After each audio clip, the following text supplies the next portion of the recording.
Professor Kary Mullis is one of the most unique minds in America. He won the Nobel Prize. We did this interview late at night at his home on the ocean. Do you believe that we have made science our final arbiter on what is right? And as a result, we continue to look at science, and scientists hold themselves up to make the decision that this is right behavior, that's wrong behavior. You can do this, you can't do that. It's a good question, and I think the answer is definitely that science, in a way, having led to this sort of decline of let's say the Protestant Church. I mean, the Protestants got a little bit too involved in history and left themselves open there for scientists to come in and say, to debunk Christianity, because it became a mythological kind of thing rather than a only by faith kind of thing, and you know, it became it's not a real religion in the sense of like Buddhism or something. Science, having been involved in that, people said, well, we're not going to go to church anymore. It left a big hole in a lot of people's psychological makeup that has, I think, been filled to some degree by the ecological madness that people have jumped into. And there, the scientists are, like you say, they are considered the final arbiters of what's good for the planet or what's bad for the planet. And they hadn't got the slightest idea. Instead of wearing white robes, they wear white lab coats, you know. Instead of like bringing you the word of God, they bring you the word of the EPA or whatever. And they don't have to understand what it is that they're making you do, in fact. And people, you know, just, I think they fall naturally into it because there is a need in humanity for something like a religion. Something that makes you feel a part of some larger kind of group, something that you think, in spite of your wormy little life, makes you a part of something good, something big, something that makes sense. But doesn't it also happen that when people were naturally evolving, it was necessary for them to take a responsibility for a major part of their life? If they didn't, if they couldn't make their own decisions about their own sense of reality in significant ways, then they would have succumbed. Today, very few people make many decisions that are really significant.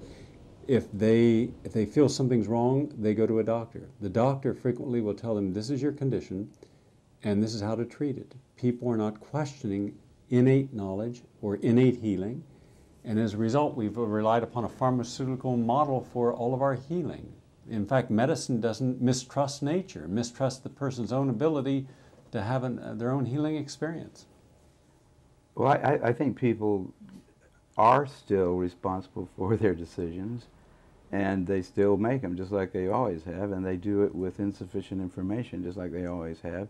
It's just that the world's a little different now than, say, 2 million years ago, when maybe it was a matter of, do we go down there with the family next door, or are we going to stay up here in the canopy, or whatever. I mean, the decisions that people make are important to their lives, and they certainly accede to authority a lot, but I think that's always been I don't know if there's no evidence in my mind for the time, you know, from anthropological stuff, that there weren't always rulers and people that we've always had a hierarchical order. Right. Even in the caves, we've had a hierarchical order. I believe there's, in fact, my new book is just on that very topic, on life energies, where each born with a different life energy.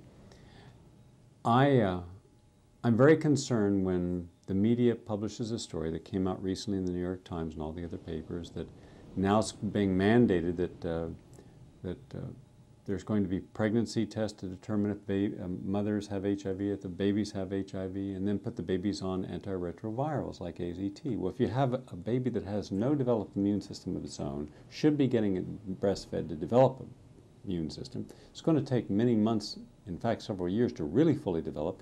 And you go and start giving a child that's completely healthy, just has an antibody in their system, and you give them a toxic chemotherapy drug, and then we are not. Is that going to be mandated by law? That's what they're trying to do. They're not that dumb, are they? I mean, to mandate it. What state? Well, they've mandated vaccines. You can't get into some college. You can't have your kid go to school. You can't travel to certain countries unless you've had vaccines, and it's never been shown that vaccines can be predictive of who they're going to help and what the consequences of side effects are going to be for who it hurts. Yeah, I'm a libertarian, true right to the heart, and I do not like to see freedoms eroded at all for whatever grand cause, and that would just that would almost I mean I can't believe that they would that I mean I can believe there would be some people in society that might like to do that, like that guy who used to be the head of was he the Surgeon General? That's he's written C.W. Koop. Yeah. C.W. Koop. Yeah. Yeah, he's a bit on the sort of like a little bit like a Nazi kind of a guy in a way. And although he has he has some redeeming social value, but the man is, you know, just a little bit too much into. I mean, he thought everybody at the NIH should start wearing uniforms, you know, and that kind of a personality is capable, I think, also of thinking, yes, and we do have the moral right to make you give your kid AZT because it's our job to protect your child even if you don't want to. That state agencies have taken kids away from parents when the parent, based upon informed knowledge, chose not to give their child either AZT or other chemotherapy agents, either for AIDS or cancer. And these were parents who knew more than the average parent, and based upon their knowledge made an informed choice, and those parents were deemed unfit and abusive parents, and their kids were put into a foster home. You know what? In the early 20th century, actually, or late 19th century, in the South, pellagra was thought to be an infectious disease. There was a lack of niacin because Southerners were eating corn instead of wheat. The poor farmers were, and they were taking kids out of homes there, thinking it was an infectious disease because everybody in the family was getting it. Put the kids in an orphanage. In the orphanage, the kid would get a little bit of niacin because they'd have some wheat. And he wouldn't get pellagra, so it made real sense.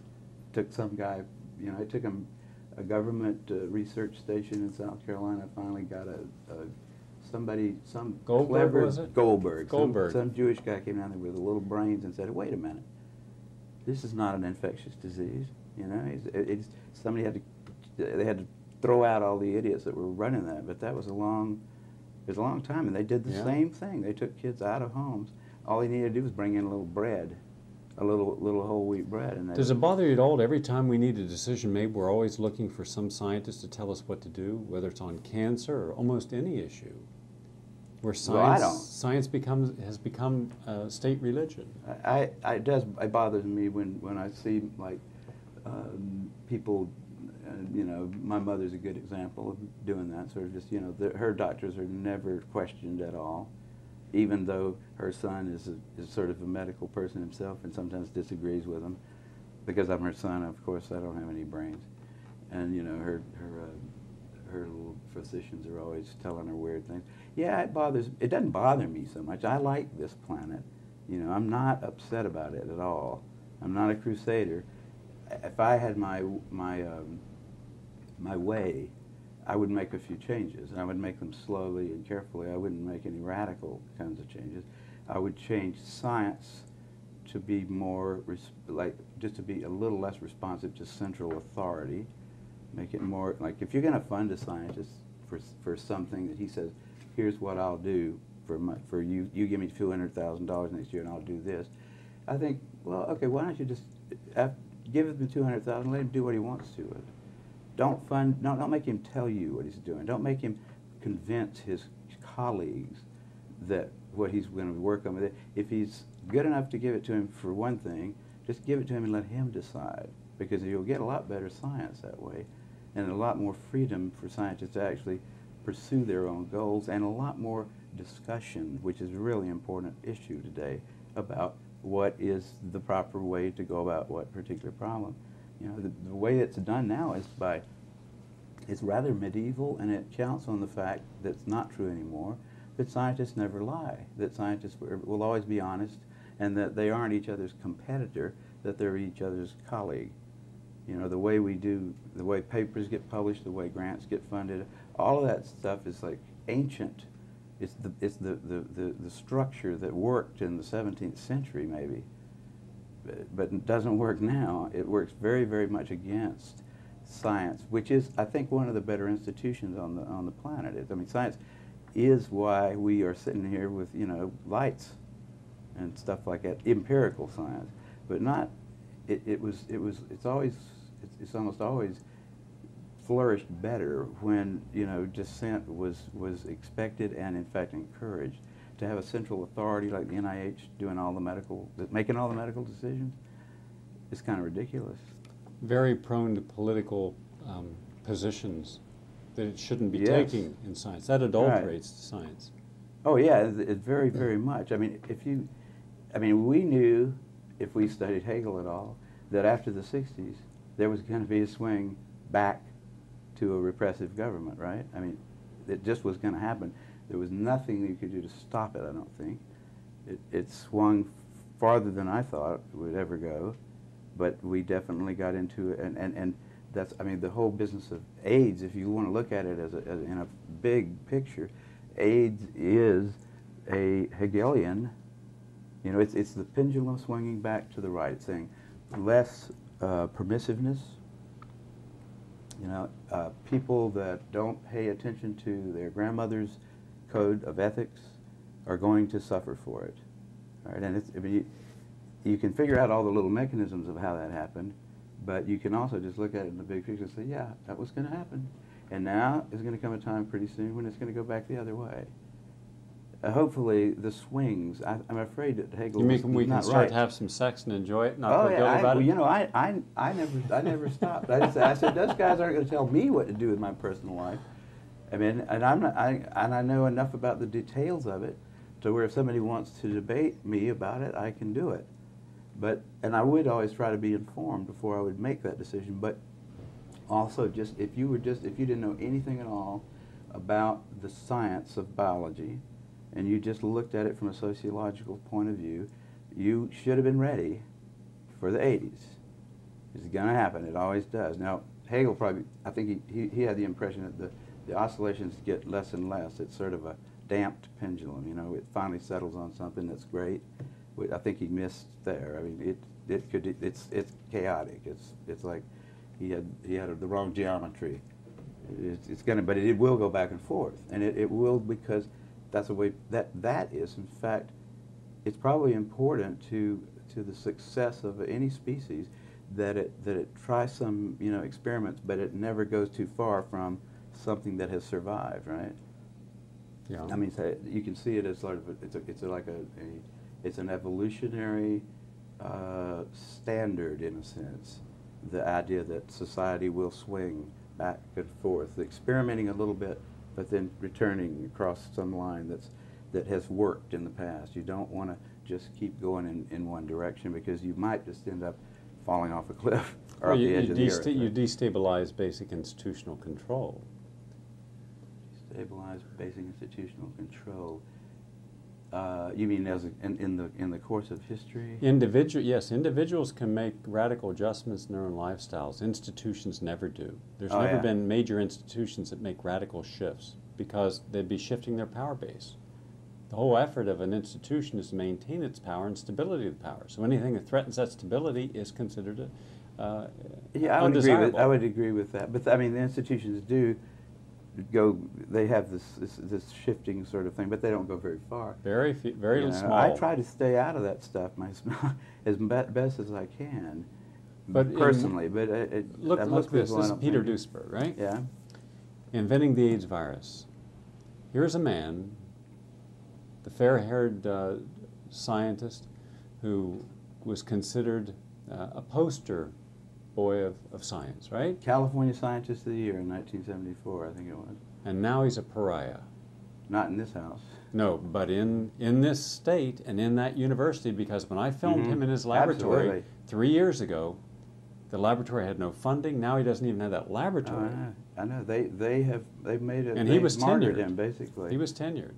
Yeah. Oh, tenured, and also one of the most brilliant people surely the most brilliant virologist, possibly the most brilliant, you know, molecular biologist around.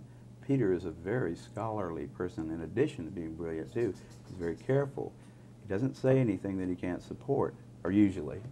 I mean, you can catch him in a weak moment, and he might say something that he can't support. But he was a really well thought of guy too, because of his ideas. The whole field. I mean, in cancer, He's the guy that led him into the whole oncogene thing, you know. Big research bonanza.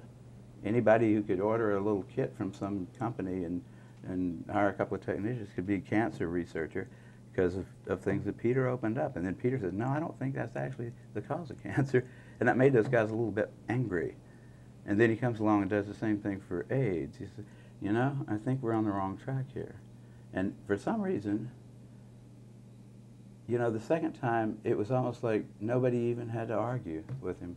Oh, it's just Peter again, ruining our fun, telling us that all this easy research stuff that we know we can do now for years, and the American people will pay for it, that we shouldn't be doing that. And Peter did that again. He did that twice.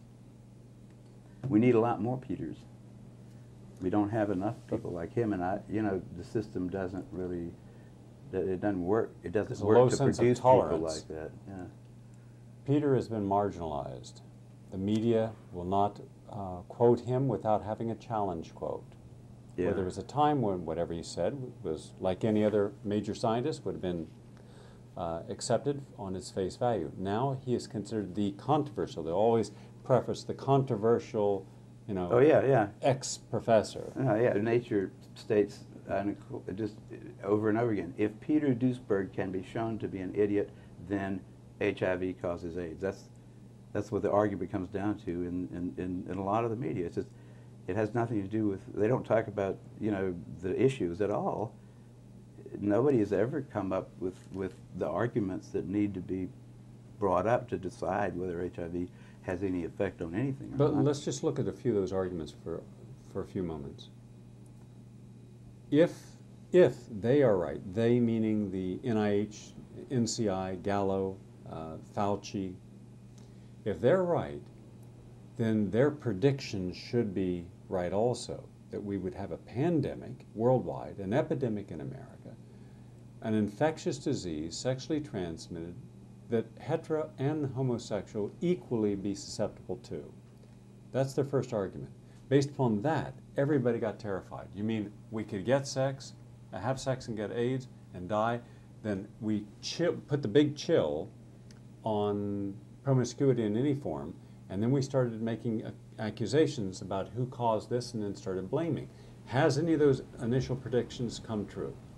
Well, HIV, according to the CDC, if you look at the, and this is, anybody can buy the annual medical yearbook from Britannica, $39 or something like that, and look in there and see, and there's always an article in there about AIDS, and it's usually there's somebody from CDC giving a number, saying here's the number of North Americans infected with this virus.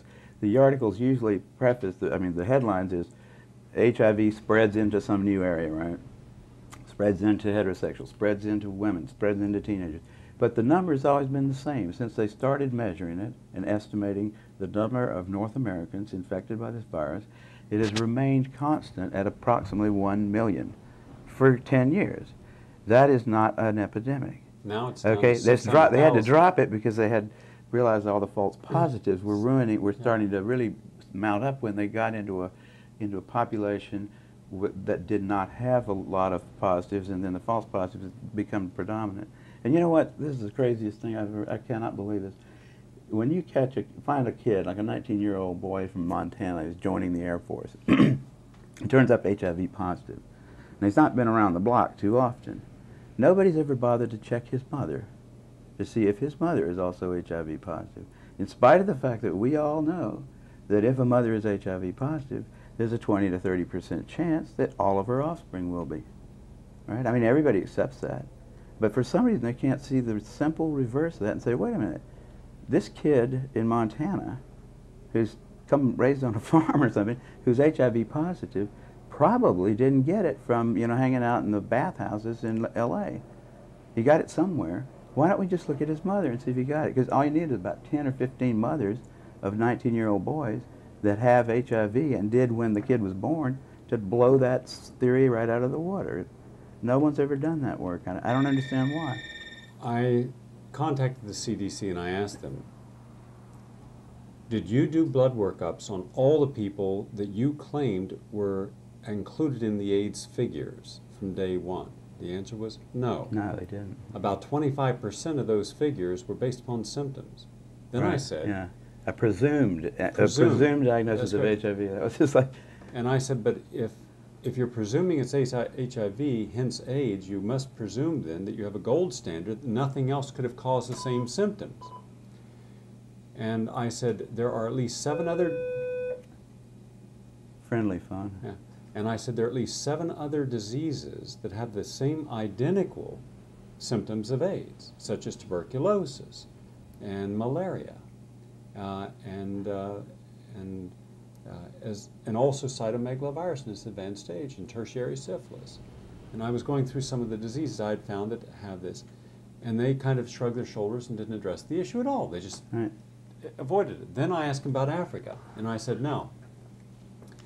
And in this documentary, there's 5 countries in Africa that have, that you will see where doctors who've spent much of their life in Africa, their whole life as professional physicians in Africa, haven't seen a single case of AIDS. Right. No, the African thing is a big joke. I mean, it's a bad joke, but it is a joke. In the epicenter, they're saying, yes, we have malaria and we have TB, and they're not being treated because we're not getting any money, and it can be prevented and we could cure these people. We don't have fresh drinking water, they're drinking, and you'll see in the film, people drinking right out of septic water. Mm-hmm. I mean, you'll see human debris right on the water. They scoot it aside and drink the water, and then they get parasites and they get diarrhea. Well, if you drank out of infected feces water, you're going to get diarrhea, and you're going to get tuberculosis in that environment, and you're malnourished, and you're going to have a dry, non-productive cough, lose about 10% of your body weight, and you're going to be classified as AIDS. Right. And he says, but if we give money for AIDS, then suddenly you'll see these new cars driving through the highways here with loads of condoms and pamphlets, but not a single antibiotic to help anyone with tuberculosis or AIDS or with the World Health malaria. Organization has totally messed up. So I mean, following the lead of the NIH, and those things. The article I read, this article about, it was a year ago, I think, in Nature, that just, I could not believe that it was in there. It had about 10 or 15 doctors with their names on it. They studied the prostitutes in some little Eastern African country right above Liberia. I forgot the name of it. It's a coastal country. They had gone there 5 years before and found that 75% of the prostitutes were HIV positive. They predicted if they came back in 5 years, half of them would be dead, right? So they come back in 5 years, and there's no bodies to count. There's no dead prostitutes to do autopsies on. They're still HIV positive according to their tests, which there's cross-reactivity with all kinds of things. And their conclusion in the paper was that when that should have told them right there, I said, wait a minute, HIV doesn't seem to be hurting these people. The conclusion was these people have got this is in Nature, a special strain of HIV, which, number 1, does not cause any disease. Number 2, it protects you from the strains that are rampant throughout Africa that do cause disease. And we ought to study these people further because we might be able to develop a vaccine out of this. That was published in Nature, and it is on its face. I mean, even a 6th grader, I think, looking at the logic there, would say, wait a minute, these guys, the emperor has no clothes here. There's something serious wrong with the mind of these people. You know, they come in with a conclusion, and they just won't ever examine it. They don't, and when they see direct evidence that their conclusion is wrong, they just make up some ridiculous thing like that. And the WHO gives them money to come back there, and they probably have nice hotels on the beach there. But and doctors like to go on little vacations to collect blood, things like that, which don't take a lot of time, and then take it back home and study it for all year. And when they said that it was, remember about 4 years ago, they said that AIDS is now becoming an epidemic in the black community, and that all these black women, heterosexuals also, that's when it started to make its move. They suddenly became heterosexuals, but they said it was black heterosexuals. So I went into the hospitals in Connecticut, in Pennsylvania, and started contacting hospitals around the United States. Not inner city hospitals, regular hospitals. Couldn't find any cases of AIDS or HIV-infected babies. I went to Hall Hospital in Brooklyn, which is exclusively inner city, very depressed, poor people, and a lot of intravenous drug users. And I spoke with in fact, I spoke with several of the physicians, including one of the head of pediatrics, and the woman said, yes, we have a lot of women who come in here who are IV drug users. They're malnourished, they've got tuberculosis, they would normally be dead if we didn't get them off the street and give them some treatment. Because normally drug users who are heavy mainline, they die. You know, they've always died. You know, they're not in optimal health. And she said, yes, the babies will be positive, and most are black. So hence, they take one hospital and they make all the statistics from that hospital as if it related to all the blacks in America. We are dealing with less than 1/100th of 1% of blacks in the total country, but you make that suddenly represent a population group. And how you manipulate that statistic by not showing that it's all hospitals and it's all blacks, and that these are IV drug users. Suddenly the IV drug user becomes representative of heterosexual transmission. Yeah. I mean, and I can't understand why no one's challenging this. Well, you know, I've been challenging it, but it's not real loud, because this is the first time PBS has come into my house and said, hey, what do you think about this, you know?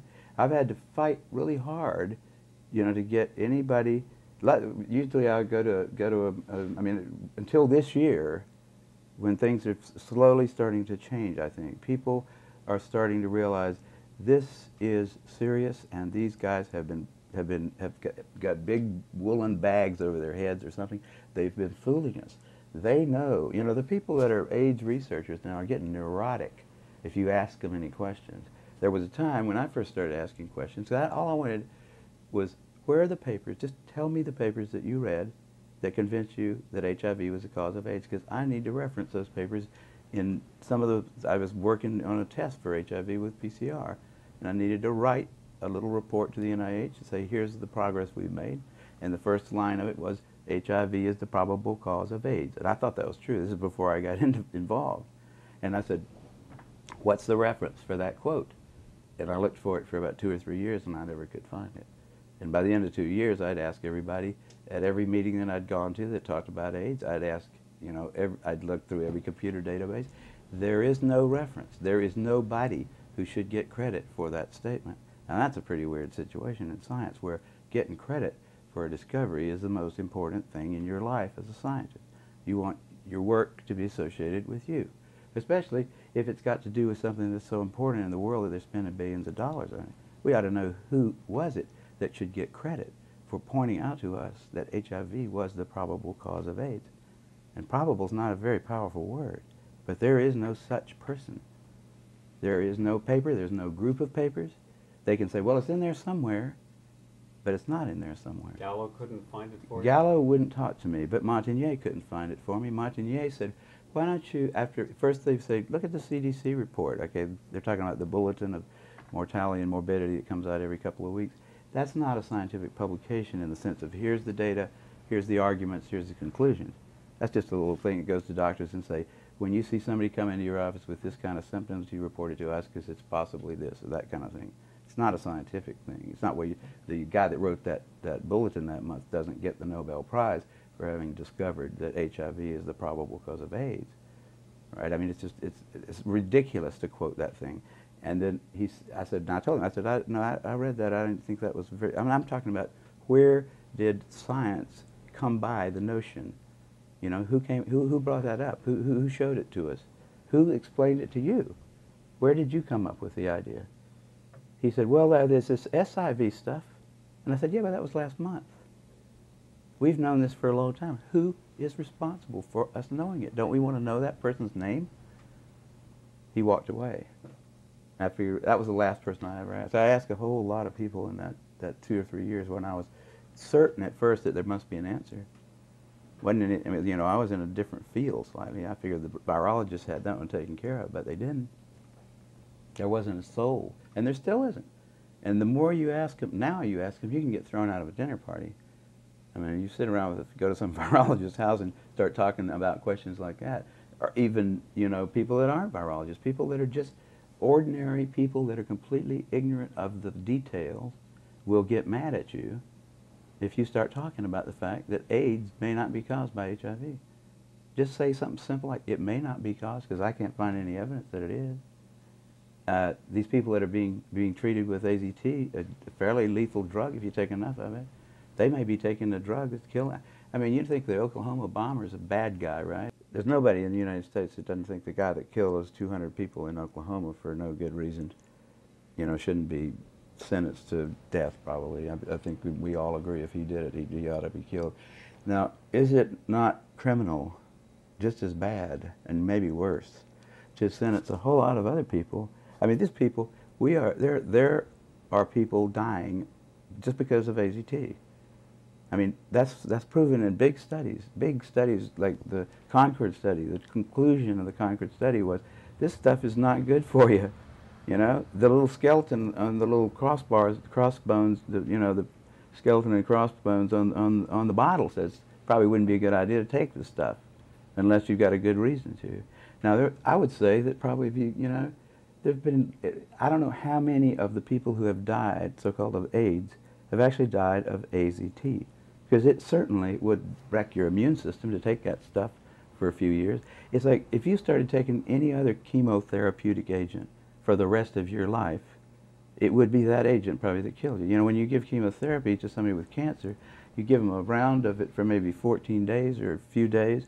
Hopefully you're not going to kill the patient, you're going to kill the cancer. The patient's going to survive. But you don't keep giving it to him until he dies, because he certainly will. And AZT is just like those things. It's a little more lethal than most of the anti-cancer things that people take for that. Everybody knows that those things, you wouldn't want to just keep taking them until you died. Why would they, I mean, how can somebody say, take this drug, it's not making you well, by the way, it's making you feel terrible, but we don't have anything else to give you, and this is going to cost you $8,000 a year. Because someone postulated that the AZT would stimulate T cells, and then it was shown that it did not stimulate T cells, that it was, in a healthy way, that it was causing the body to have a hyperimmune reaction. I didn't know somebody thought it was going to stimulate T cells. I thought they figured it was going to kill that virus because it's going to terminate DNA reproduction. Yeah, that's what it does. And it certainly does that, and it does that quite well in a lot of places that are not viral. I mean, it does that in normal immune cells, any rapidly growing tissue, just like any other chemotherapeutic type agent. Hypothetical situation. How many, let's assume for a moment that HIV is the cause of AIDS, just for argument's sake. Okay. Right? How many HIV cells are there generally compared to healthy cells? You mean how many cells are infected by the virus in somebody that fairly... Yes. The numbers vary wildly around, you know, all kinds of... I wouldn't ever... I mean, there used to be a time when people said 1 out of 10 to the 4th, then they went to 1 out of 10 to the... There are some papers that say 1 out of 10 and 1 out of 100. It's not like it's got them all, for sure, and okay. I don't think that that means it can't cause the disease, because, you know, it could do something subtle, and it might not have to be in every cell. It's just that there isn't any evidence for that. And, you know, but what is the benefit of killing 100 or 1,000 or 10,000 healthy cells to kill one sick cell? Well, if that one sick cell had some property about it that was going to get you. But has that been shown to be the case? Well, if it was, you know, let's say you had a way of, when you try to kill cancer cells, you kill a lot of healthy cells too. It's not a very effective treatment, but the argument is you got nothing else to do. You're going to try to kill the cancer. Hopefully it's more susceptible to the chemical than the healthy cells. Now in this case they have the same argument, except for the fact that they say you're going to keep on using this drug knowing that it's killing your healthy cells until you die. You're not going to take it for 2 weeks and then hope that you've killed all the HIV and now you will be alive. It's not like that. They said, no, we're going to do the same thing that we do to cancer, but we're just going to keep on doing it until you die. And hopefully it's going to prolong your life. Well, if it doesn't prolong your life, what they look for is surrogate markers. Now, have you heard that term battered about? Surrogate markers means, well, it doesn't seem to do anything for the disease, but it does every now and then do something for the level of CD4 cells that we measure, or it does something for this or that. Not that anybody really knows whether you want more or less CD4 cells at any particular time in your life. A lot of diseases cause CD4 to go up. A lot of diseases cause it to go down. Nobody's even sure if a CD4 cell is always a CD4 cell. It's a marker on the cell at the time that they do this little counting procedure, which is to stick a fluorescent tag on there and say the ones that light up have CD4 on the outside. And we don't really know what those cells do. The immune system is incredibly complicated. And the immunologists' brains are not nearly complicated enough to deal with it. We have these little, there are theories all over the place, but no real competent immunologist would tell you that CD4 levels was a surrogate marker for anything until we know more about it. But that's what they're using. That's what the FDA is saying. Yeah, you don't have to show that it helps them. These protease inhibitors, the same thing. You don't have to show that it helps the patient. You don't have to show a single life saved. All you have to do is show some little clinical indicator has changed in a way that somebody is hoping is going to make you better. I mean, it's a round argument. I took a group of individuals who were HIV positive, husband and wife. They had both been intravenous drug users for about 8 years. Put them on a detoxification program, gave them a protocol under a physician where they were using ozone, vitamin C drips, bitter melon several times a day, liver flushes, blood cleansing with a lot of chlorophyll-rich juices, and glutathione intravenous. At the end of 1 year, the woman seroconverted to negative, and her T cells went from around 400 to 1,200. The husband's were at 0. Both are ideally healthy. There's not a single opportunistic infection. Not only that, there's no indicator infections. For instance, they had cytomegalovirus, they don't have it. Herpes, they don't have it. Herpes 6 and mycoplasma don't have it. So here's two people. He's a construction worker, right? Yeah. Totally healthy. She's totally healthy. He has 0 T cells. She has a lot of T cells. Hers went up, his went down. And so clearly in this case, the T cells were irrelevant. I mean, nobody was counting those cells with those the markers like CD4, CD2, CD8, that kind of stuff. Those had just become available to Gottlieb, I think is the guy that did it in Los Angeles, as AIDS came about. Okay, he had about 5 patients that are AIDS patients. His personal research interest was in using these new antibodies, OK4, OK8, that somebody in Japan had made that could distinguish types of T cells. That was just a research interest of his. He wanted to see what they would tell him. You know what they did, and then they came up with names for them, like helpers and suppressors and that kind of stuff later. But they really didn't know. They didn't have any experience. There was no experience. There was no log of what a CD4 level meant before AIDS came along. And then they decided low CD4, bad. High CD4, good. Go up to the Andes and look at somebody who's never had an infectious disease. I'll bet you they don't have any CD4 cells at all. They don't need them probably. They maybe have a couple waiting. But I mean, we don't know those kind of. I took a group of marathon runners who were terribly healthy, never had any risk factors at all.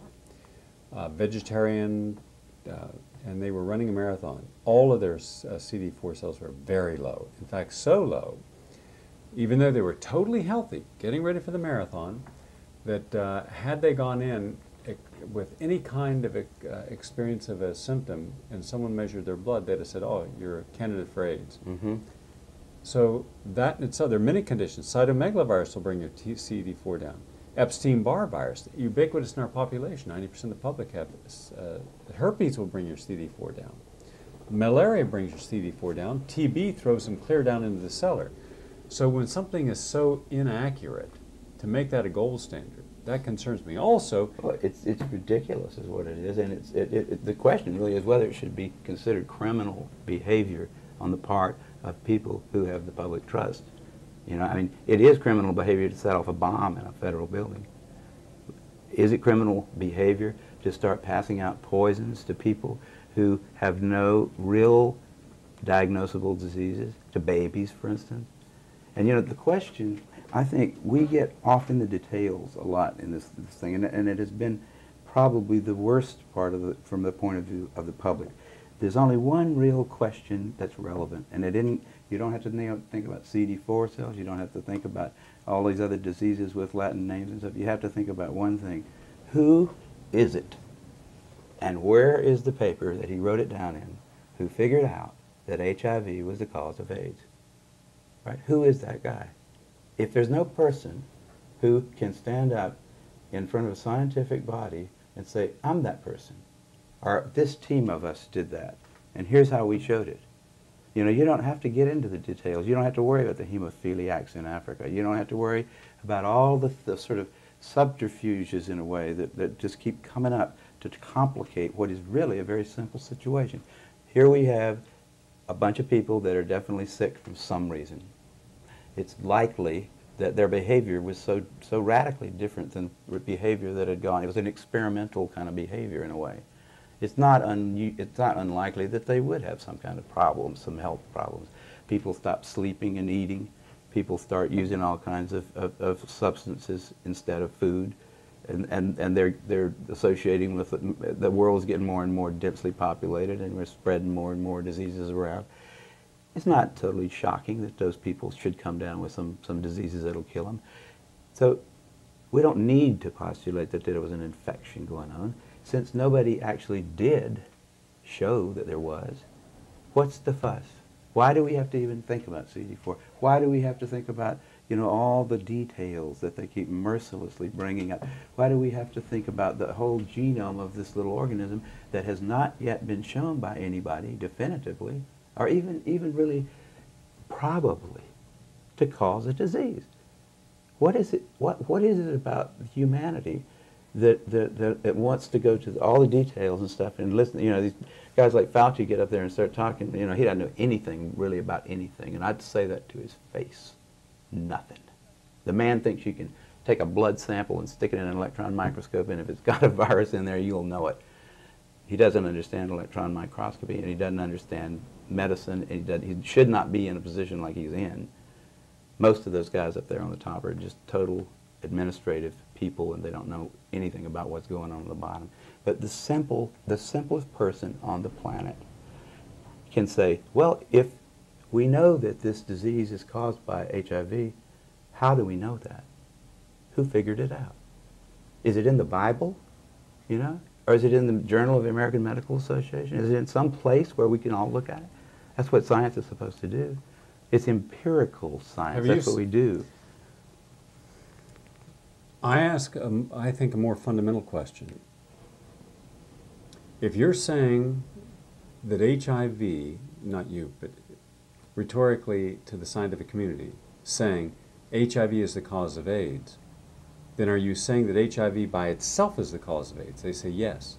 Then I say, show me where any study has ever been published where HIV by itself has caused any illness at all. Now you're saying it causes 29 illnesses, including Kaposi sarcoma. And I say, show me the evidence that in the absence of any other risk factor, any other antigen, HIV causes Kaposi sarcoma. I think they've given up on Kaposi's, haven't they? They can't. You can propagate Kaposi's in mice, and you don't happen to get HIV following it. Yeah. But I mean, that one is probably an alkyl nitrite kind of a problem. I think even Gallo himself. But that was originally what they hung the hat of AIDS on. Oh yeah, sure. Kaposi's and then pneumocystis. Those were the 1-2 combinations. And you can get pneumocystis. You know how you give pneumocystis to a rat if you want to? Put him on a low-protein diet and give him some steroids for about 6 weeks, and he'll get pneumocystis. These guys were doing that same thing. Low-protein diet and a lot of steroids. I mean, all kinds of steroids. And that's the known way. I mean, that's what the people that study pneumocystis, that's the way they produce a rat model for pneumocystis. It's like, but you don't, again, like I don't think it's worth my time to worry about the details in this thing, because the really big fact is missing. Why do we think, just because Bob Gallo gets up, takes his sunglasses off and says, gentlemen, you discovered the cause of AIDS. That's all we have. New York Times article, CDC report, that's all we have. That's not enough. That's not enough to you know, that is not sufficient to like publish even a meager little scientific paper somewhere.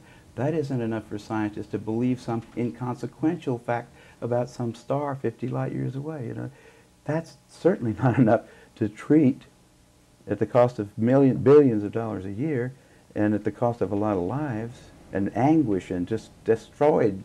You know, lives have just been totally ruined by this thing, on the basis of some flimsy little statement made by a guy who's known to be a crook in lots of other ways. He lied about a whole lot of other stuff. Why do we trust him there? If he was a witness in a courtroom, we wouldn't trust his testimony. We've caught him in too many lies. You don't trust him anymore. We don't trust. Well, actually, we don't trust Gallo. We don't trust him. Nobody should trust Gallo. Gallo's been caught too many times making up stuff.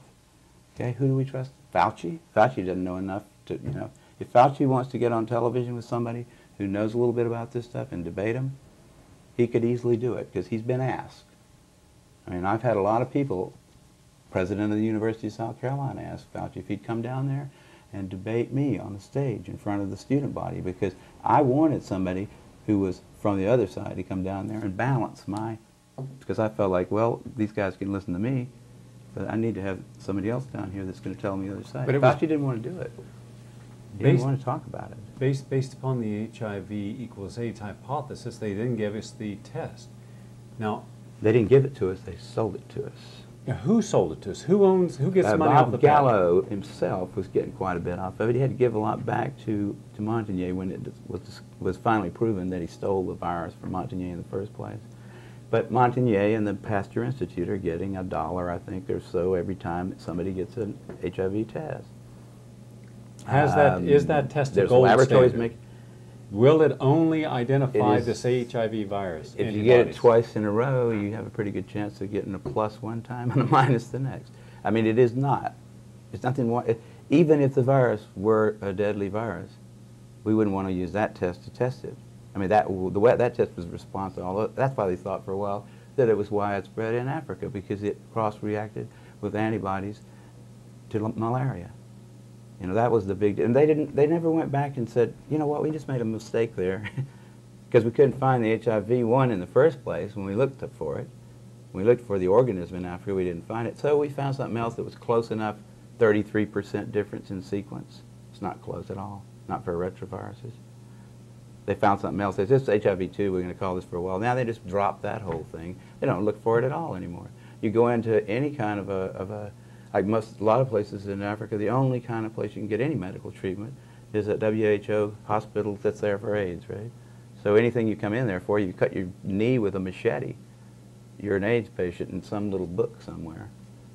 You know, it's just, and presumably you have HIV too, so they'll add that. How in the world could scientists today, legislators, physicians, public health officials, give any legitimacy to a test that's determining, predictive, of a person going to die of a condition, and hence put on, almost insisting to put them on antiretrovirals when there's no gold standard? If a test cross-reacts with flu, vaccines, malaria, lupus, some arthritis conditions, and connective cell conditions, leprosy, with all these other conditions that can cross-react with, then it's not a gold standard, is it? No, it's not, but you know, I mean, the general public doesn't understand the idea of a gold standard here. Neither do doctors, physicians.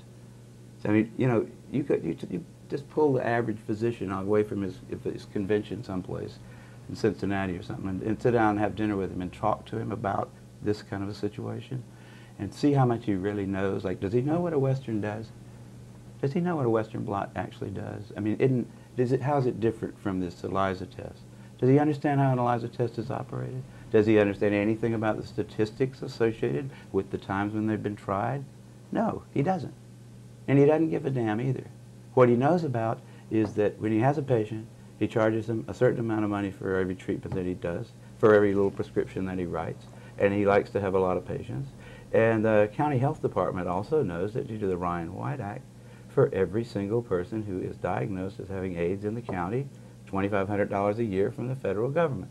So the county health department is actually pressuring doctors by their little subtle ways. They're not coming over and beating them, but don't miss an AIDS case. You report it to us. If it's a positive test on the HIV, you report it to us because it's $2,500 in our pocket every year.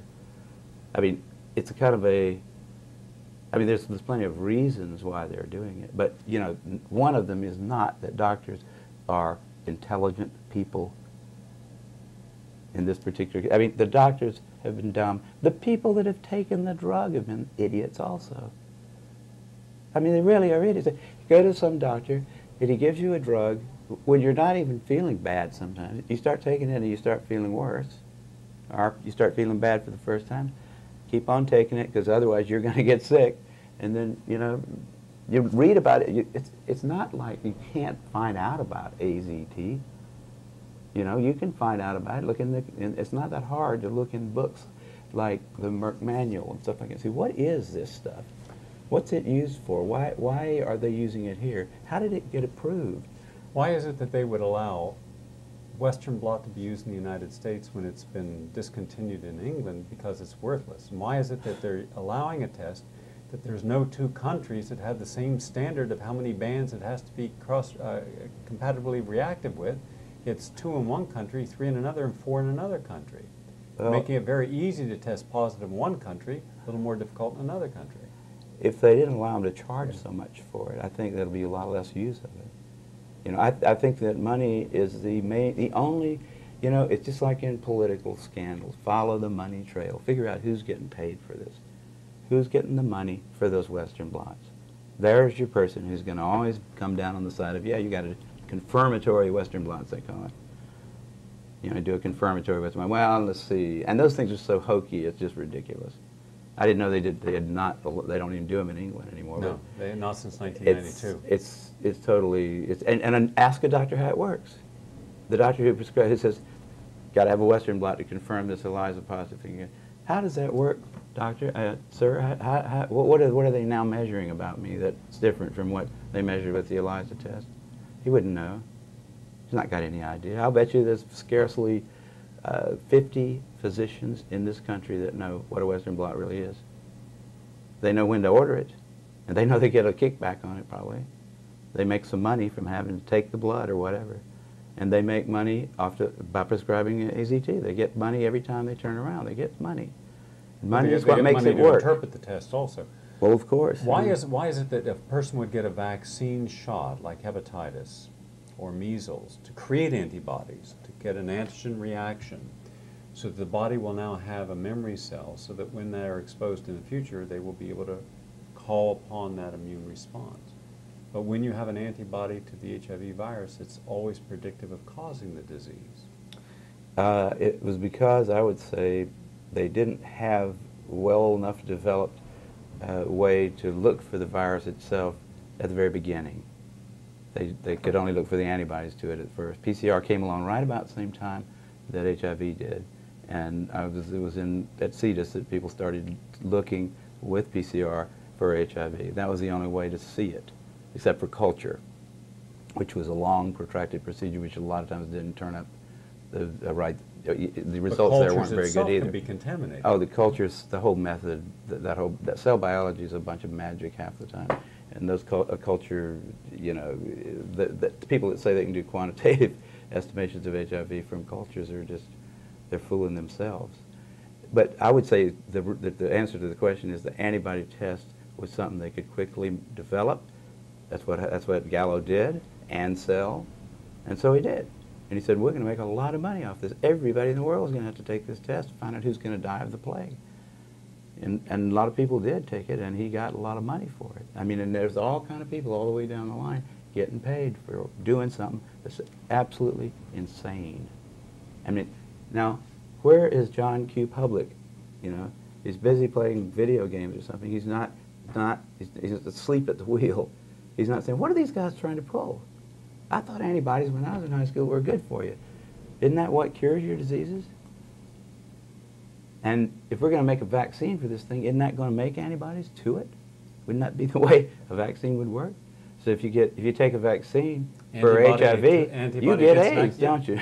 Yeah, antibody gets an antibody. It's like ridiculous. If we had a vaccine out there widely used, then everybody that had taken it, we said, well, let's see, how do you tell whether they don't have it or not? But you're talking about 100,000 scientists who are making $6 billion this year, more than on cancer and heart disease combined. Mm-hmm. You'll have probably 5,000 to 15,000 studies written and published over the next year and a half to 2 years on this phenomenon. Everyone wants to be a part of that action. Why is it there's only a small handful of scientists like yourself and Gilbert and Duisberg who are willing to challenge this? What makes you different than 100,000 One thing people? that makes me different is I don't have to answer to anybody for money. See, I don't work for some organization like that Tony Fauci happens to be the head of. Like a lot of people, like Duisberg, had the intellectual integrity, knowing that he was going to catch it, knowing that they were going to just have a heyday pulling his grants. He went ahead and said it, and he's been martyred. Okay, they couldn't touch me because they weren't paying me. They can laugh at me. They can write stupid little articles in Nature, but they'll learn eventually to feel foolish about having done that. I know that's going to happen. Duisberg knows that one of these days, these idiots are going to have to face the music. I hope that he's kept that in his heart all along. I think he has. He knows one of these days, because you can see the insanity. You know, and when they make stupid comments like John Maddox one of these days, John Maddox is going to have to, you know, eat it, basically, because he's been just personally, without Maddox doesn't know nothing about biology. He doesn't barely know anything about physics. I know more about physics than he does. He considers himself a physicist. He writes these dumb little editorials and stuff like that. And then these stupid personal attacks on Duisberg seem to be like scientifically justifiable somehow to the editor of the foremost scientific, or what used to be the foremost scientific journal in the English language. It's not anymore in my eyes. I still take the thing, but you know, I just look through there occasionally. I don't read it with seriousness to find out anything anymore. Does it bother that there is censorship in scientific publications and even in the major media? Yeah, it bothered me when Nature rejected. Right after I got the Nobel Prize in chemistry, man, I can't even write a short 4-page hypothesis about what might, in fact, be a probable cause of AIDS. A hypothesis that was a useful one because it suggested a way to disprove it or prove it.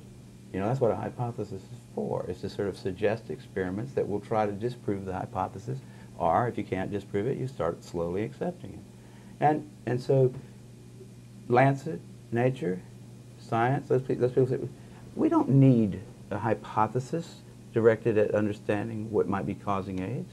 We already know. And I call back the editors and I say, no, wait a minute, this is, you got to, like in Lancet, there's got a section called medical hypotheses. That's a type of an article you can submit. I said, this is a hypothesis. This is a very good hypothesis. Not only can it be proven or disproven easily with rats or mice, but if in fact it shows, if it turns out that this does cause AIDS, you'll have a model system, an animal model system, which would be worth billions of dollars to the pharmaceutical industry. You know, it was a beautiful little hypothesis, cute little thing. It wouldn't have taken a lot of work to prove or disprove it.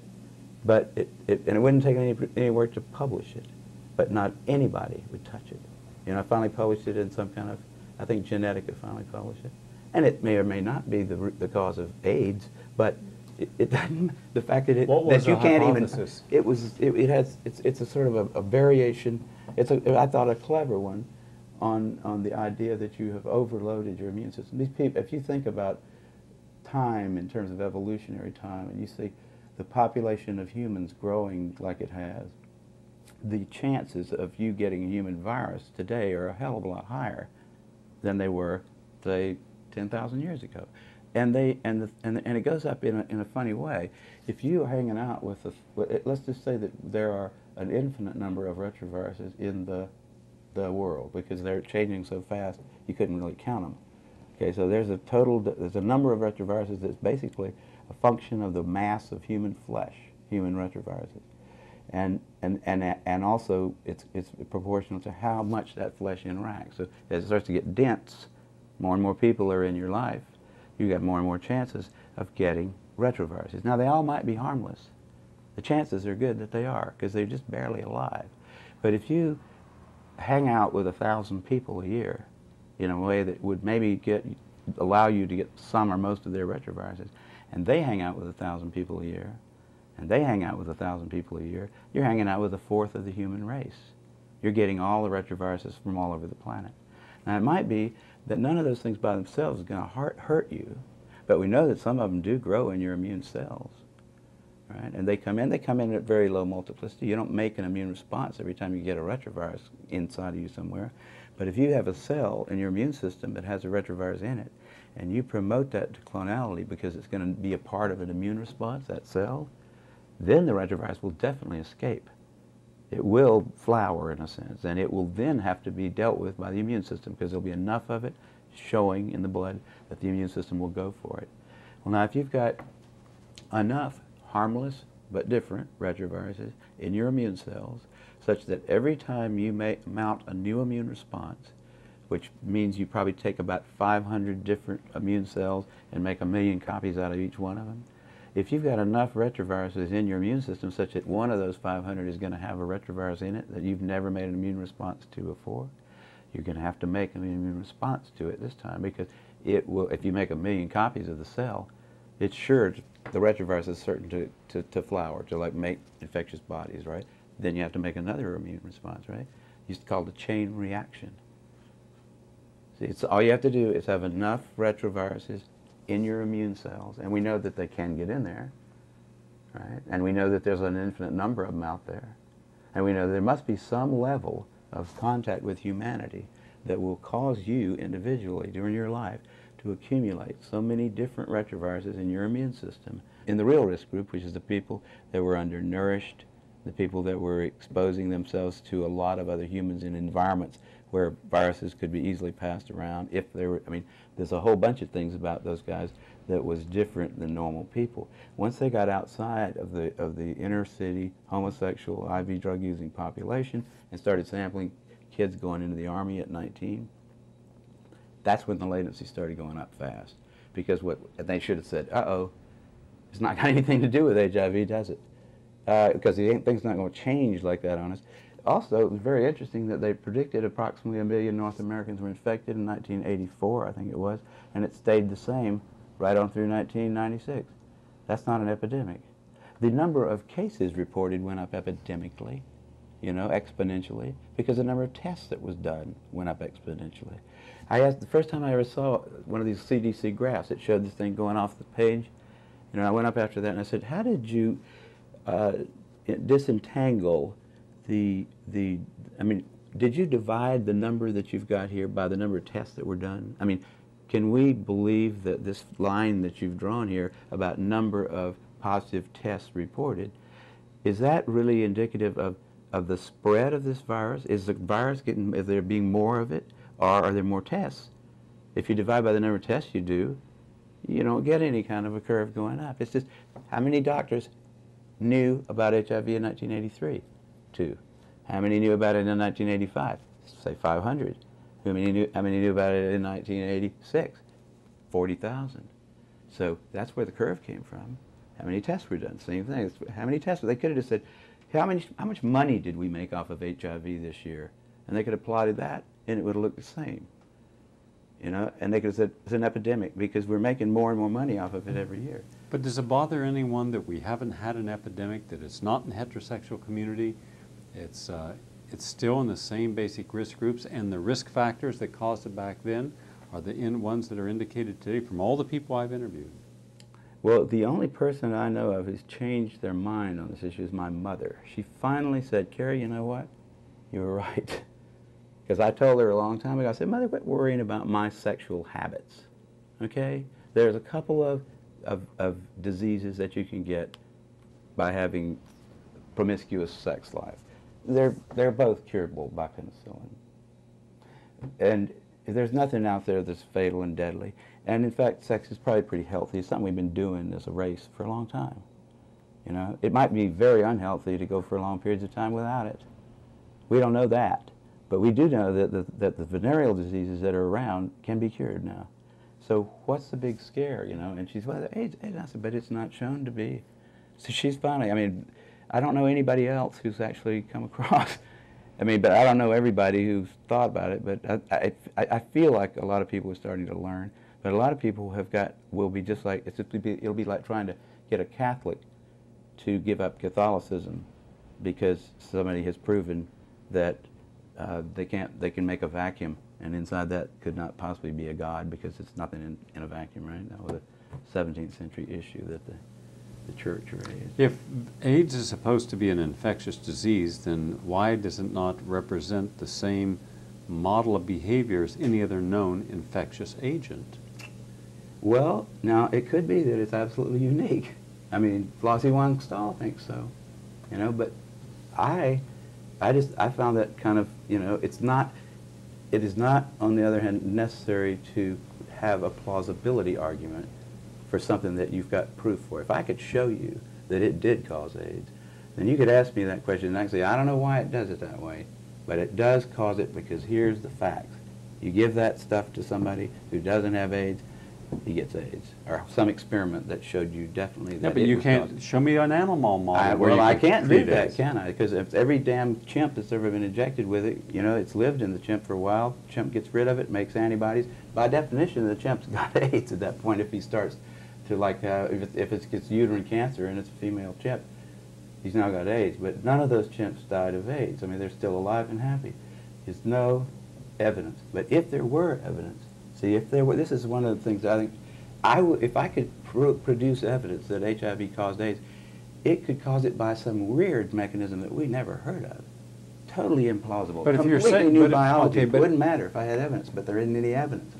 But if you're suggesting, for instance, as Fauci suggested, and Gallo and all the rest, that it's sexually transmitted, all right, I went out and I charted for the last 5 years the prevalence and increase of sexually transmitted disease: chlamydia, syphilis, gonorrhea, herpes, and papilloma, and trichomonas. I then charted in the same risk groups AIDS, HIV infection. Here is sexually transmitted disease is going like this, up, yeah. and here is AIDS going down. Yeah, yeah. Well, that's pretty good proof that it's not a sexually transmitted disease, isn't it? It was. I mean, why was it a sexually transmitted disease? Why did they say it was sexually transmitted? First thing they said, this is a homosexual disease, right? Yeah. So if you look back at the early kind of discussions of it, it's probably anal intercourse, right? We don't want to talk about it at dinner, but that's probably what it's caused by, right? So somebody in the CDC probably said, you know what, if that's the way it's transmitted, then Congress is going to say, good, we don't need those guys anyhow. We're not going to spend a lot of money trying to cure them of this thing that's caused by their bad habit, right? I mean, there's just not going to be a big public outcry to do anything at all about it. If it's just caused by needles, or it's just caused by homosexual activities, you're not going to really get a long, sustained public outcry against it, and nobody's going to want to spend $6 billion a year. They're going to say, well, we really didn't like those people anyhow. The pendulum's swinging back toward the 90s. Great. I can't think of a better solution to the homosexual problem than a disease that'll kill them all. I mean, there would be congressmen that would talk about that quietly, not on television. So the CDC had to say, we can't say that. We've got to say it's got to be heterosexually transmitted. There's no proof that it's transmitted at all at that point. So why not just say, well, it's heterosexually transmitted too? It must be in semen. And when they looked for it in semen, they didn't find it. They had no evidence that it was sexually transmitted or any other way transmitted. They just said it because that made it a plague, and the CDC needed one. The CDC hadn't had a good plague since polio. Their funding was probably going to be cut back if they didn't come up with one. The guy that was the head of the CDC, in fact, wrote memos that have been obtained, you know, where he describes this as hot stuff. Just like they're playing with this ridiculous Ebola virus stuff, trying to frighten people there. That's like Coop probably loves that. He'd love to see Ebola come into Florida and start sweeping across the southeast. He could take his uniformed troops, they could have barricades, it could be just like in the movie. You know, those guys have got an agenda, which is not what we would like them to have, being that we pay for them to take care of our health in some way. They've got a personal kind of agenda. They make up their own rules as they go. They change them when they want to, and they smugly, like Tony Fauci, does not mind going on television in front of the people that pay his salary and lie directly into the camera. I mean, Did you ever meet Linus Pauling? I unfortunately did not bother to go down there, just like I didn't go up to see Richard Feynman until he was dead. Those were two people I wish I had just said hi, just like to shake your hand, because you were cool people. I knew Linus Pauling for a long time, and I found it interesting that of all the Nobel laureates in the United States and around the world, he, having two unshared, and I'm not aware of any other American to have two unshared Nobel Prizes, was never respected again by mainstream medicine or science when he supported that vitamin C could cause an improvement in people with terminal cancer. And I watched how all of his funding dried up, even though he was one of the founding members of the National Academy of Science. He couldn't even get a grant from them. And it took him almost 14 years just to get a mediocre grant to study cancer. Even when the Mayo Clinic supposedly reproduced his results that he had obtained at the Vale of Leven Hospital in Scotland, where he and Dr. Ewan Cameron took a group of terminally ill cancer patients, divided them in half, gave half 10,000 milligrams of vitamin C every day of their life. Another group got a placebo, and there was a statistically significant improvement in the people who were receiving vitamin C. They turned around and did it at the Mayo Clinic, but they didn't use the same criteria. Pauling says don't use people who have chemotherapy, it'll knock the liver out. They use people with chemotherapy. Pauling says you have to give vitamin C every single day. They didn't. And so it was not the same study, yet they published it saying they duplicated his work. Then when they went to publish the results of what is a terribly flawed study, they didn't even give him the courtesy of saying, here's the results, would you like to examine it? And all he was given was a letter to the editor of New England Journal of Medicine long after the study. And I saw at that time how you can take one of the best and brightest in America, much as they did our greatest living scientist of the century, who was destroyed, Dr. Andrew Ivy. There was never a scientist who's been more cited in the scientific literature than Dr. Ivy. He was a jurist, he was a physician, he was a scientist, he was everything. But he supported Kerbiasin, and he supported Kerbiasin in a correct manner, and they destroyed him. And that's been shown. Now I'm looking at what the media has done to you, projecting you as a flippant, drug-taking, womanizing person who everyone has to wonder how you even got through college, let alone got a Nobel Prize. And I'm thinking, my God, haven't we learned? Haven't we learned from Andrew Ivy and Linus Pauling and Peter Duesberg what they'll do to the best and brightest? Well, you know, you can't expect the sheep to really respect the best and the brightest. They don't know the difference, really. I mean, I like humans. Don't get me wrong, but basically, the vast majority of them do not possess the ability to judge who is and who isn't a really good scientist. I mean, that's a problem. That's a main problem, actually, with science, I'd say, in this century, because science is being judged by people, and funding is being done by people who don't understand it. I mean, I'm sure a lot of people could sit down with Linus Pauling and not realize that he was a brilliant man. I mean, most people wouldn't know him from, you know, somebody who you know, just was a little taller or something. I mean, nobody knows Richard Feynman. Or Richard finally showed a few people that, you know, when he said, you know, here's the O-ring, here's some cold water, see what happens. That he at least knew how to, I mean, but no, most people don't understand what a brilliant guy that Feynman was. There's a handful of people at any one time in the world who are capable of really doing innovative things. And usually those people turn out to care for their fellow man. You know, they respect them in a way, although they don't think that most of the people, the great masses of people, really are going to be able to understand what it is they're doing. You know, it's got to, before the transistor radio, most people didn't really understand who John Bardeen was, right? John Bardeen didn't know who John von Neumann was, who was 50 miles away, who needed those transistors really bad with his ENIAC. I mean, there's not a lot of specialized scientists. You don't expect everybody to understand what it is you did. I don't expect my mother to really understand how clever PCR was. I can't explain to her. It was only a few people, you know, that really could see what a clever idea that was at first. Now everybody says, well, it's a wonderful thing because we hear about it all over the place.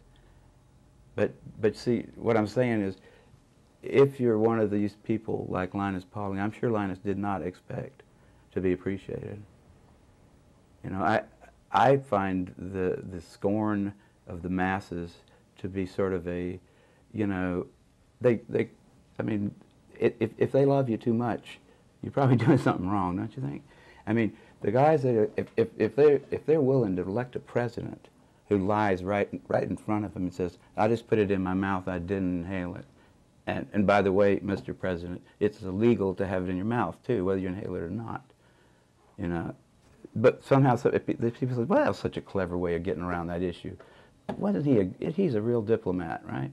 He's a lying bastard is what he is. But we elected him. You know, there wasn't a whole lot of other possibilities. There never is. But that's the kind of people that you don't expect them to know whether Linus Pauling would be. You know, Linus's first paper about that business of ascorbic acid is all it took to convince me, just the theory. He says, look, here's where we came from. 20 million years ago, we're eating the tops of green plants, the little leaves. We're doing it all day long. It's not a very rich substance. It's got a lot of vitamins in it. And we don't cook it so to destroy the vitamin C. Now, we don't make our own. We got used to getting it from those leaves. When we come back down the tree, maybe we need it. You know, maybe we don't need it. But it's probably a good chance that, you know, you ought to look into it and see if you do. Because you change your diet drastically. And the vitamin C is one of those things, is, you know, the vitamin, you cook your food and you lose it. It's not stable to heat. I immediately started taking vitamin C, and it tastes pretty good. You know, and it doesn't hurt you unless you take, if I take more than 5 grams a day, I start getting diarrhea, so I don't take any more. But the fact that it won't hurt you, and that there's a good chance that it does something some very smart people say it's very good for you, and they have good reasons to say that. I'd say it's worth, you know, it's worth the money that it costs. I take a lot of vitamins just because there's a good chance that our diet right now is not really optimal for our body. It would be unusual if it were, because we've changed our habitat completely. And it takes a long time for biochemistry to catch up with animals. They're fast. You know, they don't just sit in the same spot all the time. And we have to think about, we're animals and we are changing our behavior all the time. We might just need something from our last environment. And that one seemed to me like pretty simple, reasonable. That was a good idea. That's all it took from me. And then he had all kinds of data. But if he'd have said, take this poison here till you die, because I think you need it. I mean, that's what the CDC pulled off. Take this poison here until you die, because I think otherwise you might die. What do you say to the American public about stopping believing in the myth of AIDS? Well, in the first place, I would say, don't think of it as a belief. Science isn't a set of beliefs. It's not like Methodists and Catholics. Those people, Methodists and Catholics can believe whatever they want to, and they say, I will believe it. I'll stick by my story till I die, right? I'm a Methodist, pure and simple. That's okay for that kind of stuff. Scientists are not supposed to believe anything. Scientists are supposed to have some evidence that leads them tentatively to some conclusion or to some action. They're supposed to be able to show that to other scientists, any interested person, in fact, who's willing to understand what it is that was used as evidence, should be able to say, yeah, I agree with that. That makes sense, using rules of inference that we've used since Aristotle. Okay, and it's not complicated at all. You learn it in the 6th grade. Most scientists forget it pretty quickly. But science is not a set of beliefs. I mean, there's only one belief in science that you have to retreat to commitment at a certain point. You have to say, we do believe that if A implies B and B implies C, then A implies C. And we do believe that if P is a proposition which is true, then not P is a proposition that is false. That's all we have to believe in science.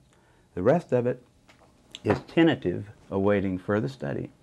And almost every single thing that is considered to be a fact in the 20th century, in another 200,000 years, will look very silly. You know, if you just picture yourself being a real bright Egyptian mathematician and thinking that you really understand math, and then see what you'd look like from the point of view of somebody in the year 2000. Did you really understand math? Nope. Was any of it right? Nope. It was all wrong in just a little way here, a little bit there, there were things wrong with it. I wouldn't be surprised if 200,000 years ago from now, Aristotelian logic turned out to not be. You know, it's already starting to look kind of funny because of quantum mechanics. Sometimes things are true and not true at the same time. Sometimes effect precedes cause. Time isn't quite what we think it is either. Nothing is certain in science. There's no room for beliefs. Beliefs are for things where you want to have a belief that helps bolster your courage in something in order to act. So that's what religion's for. You know, there you say, I'm going to believe in something that's going to help me to get through this mess out here that I've got to get through. And I'm going to do that because it's useful for me to believe that. And the harder I believe in it, the more powerful I get in a way. Especially if I want to start bossing a lot of people around and I can get them to believe the same thing. But that's a belief.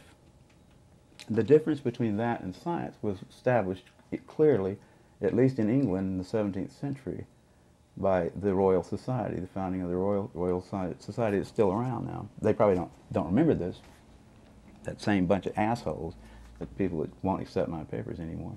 But they said there's a big difference between empirical science. Empirical science is something that can be done in front of other people. You can show it on a stage. I can do my experiment in front of anybody who is interested in seeing the results, and we should all agree on the results. We don't have to worry about why. You know, we really don't. We don't ever, if you why long enough, you'll always come to a big because. And you won't be able to always know. But you can know what you showed. You can say, if I take this ball and I roll it down an inclined plane, it rolls down at a certain rate. It has to do, I think, with some kind of force we're going to call gravity. But I don't have to really know why it does. I can just show you that it does every time. We can make cannons that will drop balls on people's heads with the same principle. It works. I can show you that it works by making the cannon. I can show you by repeating the experiment. I don't have to know why, and I don't have to believe in balls because I can throw one at you. You know, I don't believe in them. They are there because I can pick them up. I have them in my hand. I don't believe in science. I don't believe in polio. Do you believe in polio? I mean, we are under the impression that there was a disease called polio, that it caused certain, when it got into your brain, it was terrible for you, and some people died from it. We have evidence for it, but we don't believe in it. It's not in some church somewhere. And if somebody came along 100 years from now, studied the whole thing and said, you know what, there wasn't ever a disease called polio, it was a mistake. It was something else. It wasn't a disease. It was just, you know, I mean, then you change your mind about it in science. You're always ready to have your favorite theory proven wrong. And if you're not, you shouldn't be doing science. In fact, most of the people that are doing science shouldn't be there. Children should not be encouraged to go into science, by the way. Children should be encouraged to avoid it unless they just can't stand not being scientists. It's not a wonderful area where everybody is happy and heroes. There are very few of us that get the chance to go over to Stockholm and pick up a prize. It's a hard job. There are a lot better jobs for people that have belief systems. I mean, if you want to believe in something, you can be a lawyer. You can believe in law. There's a lot of places in law where you can believe. It's okay. You can be in church. You can be a church person. You can believe there. You can be lots of other professions. You could be in real estate where you believe things. You don't do too well in real estate if you use too strict a belief system. But science is a place for people that just are too ornery to believe in anything. They say, show me. Show me why you think this is one way. And I'll try to show you another way. And we'll both do this, and we'll enjoy doing that. We'll debate about what is the actual outcome of the experiment. And we'll do it over and over again until we all agree. Then we'll move on to the next step. Make some gunpowder, something like that. Make cars. You know, we don't believe in cars. It's not a belief. They're there. You can get run over by one. You don't have to believe in them. We believe in things like God. You know, the Catholics have sort of forgotten that, and that's why they sort of took a hit by science this last century. It's a belief thing. It's faith.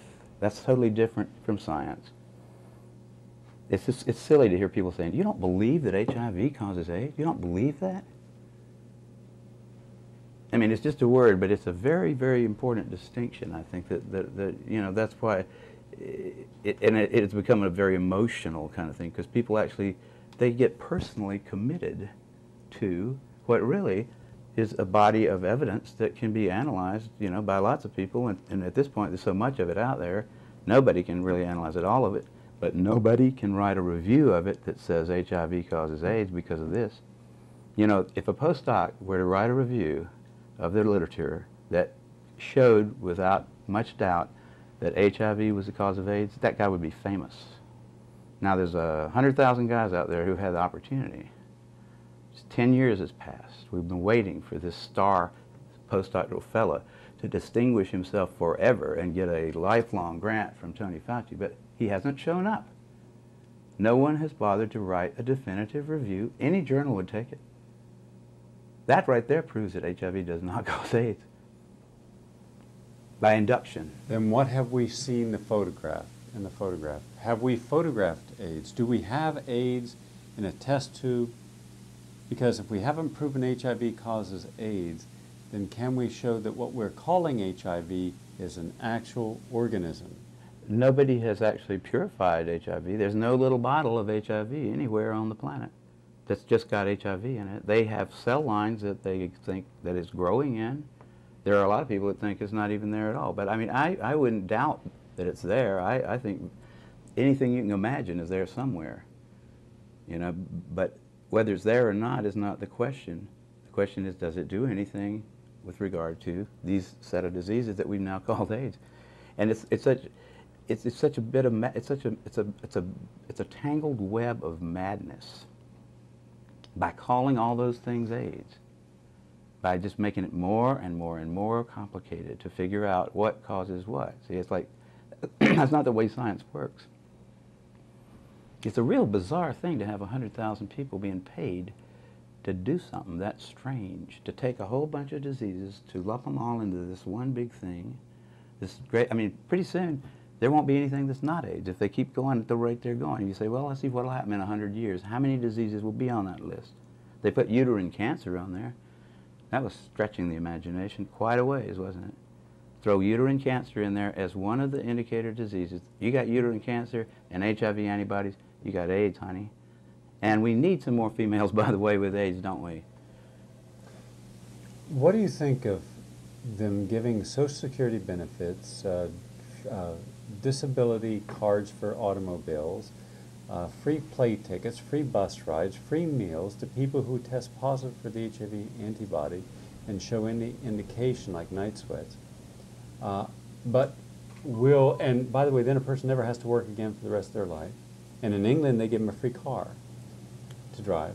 And yet here, with cancer, with Alzheimer's, and with major disabilities that clearly are disabilities, they don't give you anything. Yeah, I've heard about all that stuff, and it is very difficult to understand from the point of view of the so-called the neutral observer why that would happen. But if you look at the details of it, you'll find out why. Because this guy gets some money, this guy gets some money, and this guy gets some money. This guy gets. They give me a free parking sticker down at the parking lot by the Scripps Pier because I'm a Nobel Prize winner. If they did, I'd take it. And I don't know whether I should have one or not, but I like to surf down there and I like to park in that lot.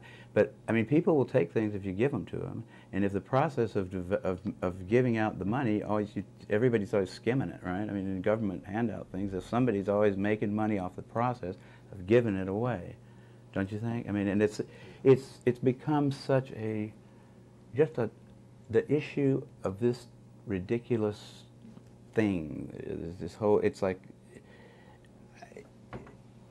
it may be that we'll never understand how we got into that because it's so complicated. But we got into this mess. I mean, it was a reaction to the 60s and the early 70s. Can we afford to be honest about AIDS? Is it too late for us to extract ourselves because of liability and acknowledging that there may have been medical genocide committed? The first time I heard Charlie Thomas say this, I thought, Thomas, you're being a little bit too rude there. But I started thinking about it, and I was, the way to get rid of AIDS is to stop funding it. Just stop everything that's called AIDS research. Somebody tries to get a grant for AIDS research, say, we don't do it anymore. We don't have AIDS. If you want to study pneumocystis carinii, we'll maybe look at your paper and see if you've got something to say about that. You want to study any one of those diseases by itself, try to cure it, we'll talk about that. But we're not going to talk about AIDS anymore. Just like in the 17th century, they decided to stop talking about God in science. It was too complicated. It started a war. You know, I mean, you get Catholicism gets confused with science, you have trouble. And I think here we've got a similar kind of problem. We've got a religious phenomenon almost, a large segment of the population that has very strong opinions about something and beliefs, right? I mean, that's a religious kind of a thing, and it's tangled up with science. It needs to be untangled. The way to untangle it is to use the analytic kind of method that we used before. Pick them apart. Don't talk about this overall disease called AIDS. Say, have you got pneumocystis carinea? Have I got pneumocystis carinea? That's a question we can answer. We know that organism. We can detect it. What do you do about that, you know? That's a reasonable question. But whether or not you have AIDS or not is not. Because the definition of AIDS is so complicated that nobody can understand it.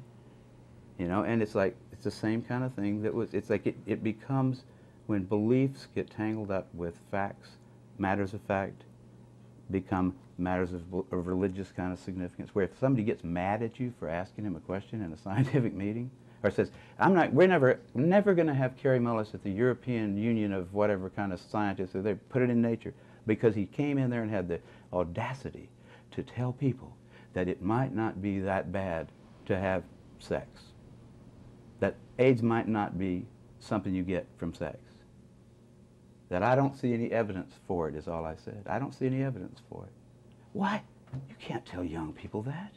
We'll never have you in Europe again. I mean, there was actually that sort of kind of thing. See, that's a religious thing. That's what you walk into a coffee house in the 17th century in England and say, I don't think we should worship the Pope here anymore.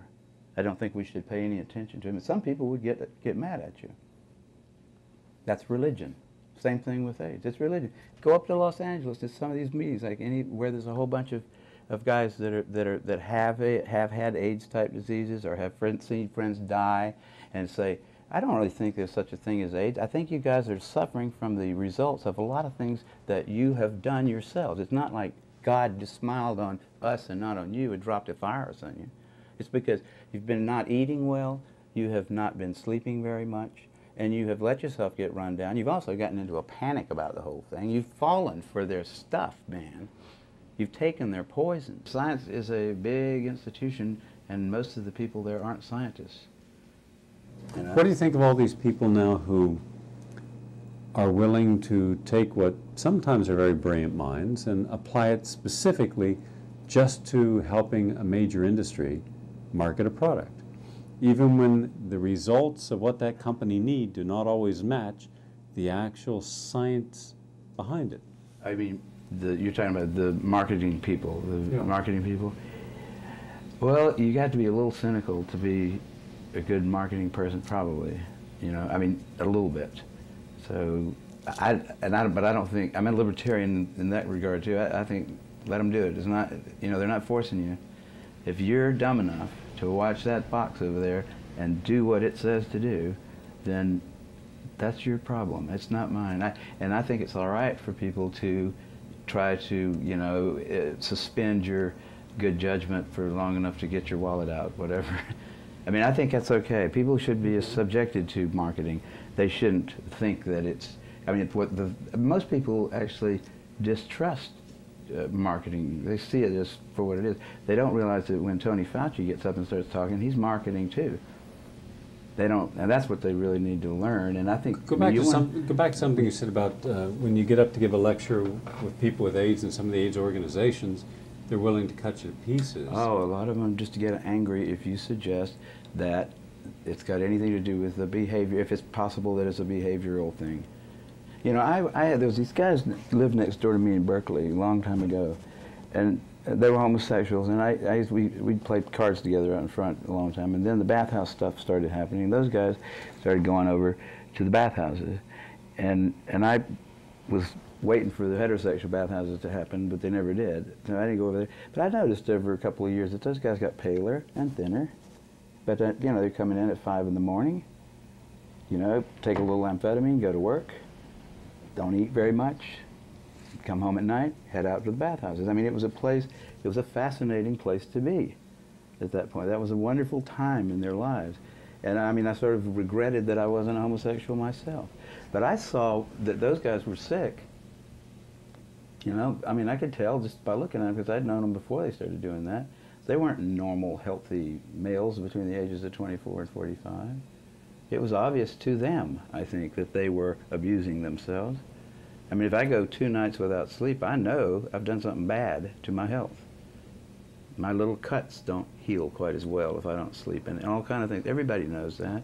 Those guys somehow decided, when they started dying, that it wasn't their lifestyle, which was radically different from other people's, that was causing it. It was something else. And then here comes Fauci, here comes Gallo and Montagnier and the NIH saying, that's right, it's something else. It's something you didn't have. You're not responsible for it. You're just the beginning of it. We're all going to get it. And they liked that so much, because they said, we can go right ahead and do what we're doing. We just have to do a few little things differently, and then we'll be okay. They cling to that, you know, and they think if you suggest that it's their activity, the way they live their life, that you're a homophobe or something, you're some kind of an idiot. There's something wrong with you. There's some of them that aren't that stupid, but you know, there's a lot of them that are religiously associated with the notion. They believe in the notion that it is an infectious thing that will eventually sweep across the planet and kill everybody. That's what they've been hearing that, and they like that better than the idea that maybe this experiment in a radically different style of life failed. Maybe there were some things in there, lurking in there, that weren't really going to work. And it seems reasonable when you start doing a whole lot of different things that something might just go wrong. I mean, it's a complicated system. A whole bunch of people just quickly changing all their habits and starting to do all kinds of things that they haven't done in generations before. Have you ever had a time in your life, I want to add on to some, I want you to go a little further but in a little different way. Have you ever had a time in your life where you really burned everything out? You just couldn't stop whatever you were doing. I mean, if it was having sex or staying up late or drinking or whatever, maybe for a week or 2 weeks, you just went on a real rip. Last week. How did it feel? Yeah, I felt, I want to get a Coke out of here, okay? Yeah.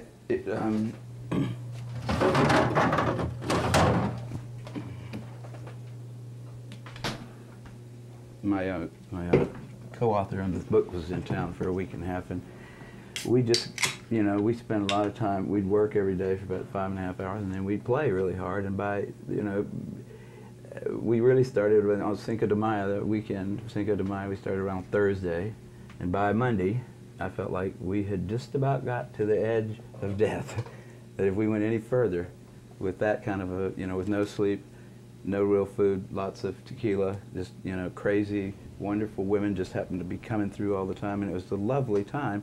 But I knew, and David did too, we got to the end. If we'd go push that any further, it would be really bad. So I don't do that very often. Okay, but no, wait, I'm not finished yet, all right? That's the first part. Now, let's say that we gave you hepatitis, not once, not twice, but 5 times. And then when you woke up in the morning, before you had the cigarettes and the alcohol, we gave you a handful of antibiotics. Let's say we gave you a bunch of penicillin. And then we also gave you some rectal infusion of sperm, which we know is immunosuppressive. And we also gave you every kind of drug imaginable, ecstasy and poppers, so you could keep having your erections and sex all night. And let's say you just didn't have 2 or 3 sexual acts. Let's say you had 5, 10 sexual acts per night. But it didn't end on the day that you and your buddy felt that it was going to end. You did that for the next 2 years, every day. I would not expect to live through it. I wouldn't expect to live through even the minor incursions that I'll make into, like, riotous living, if I kept it up very long.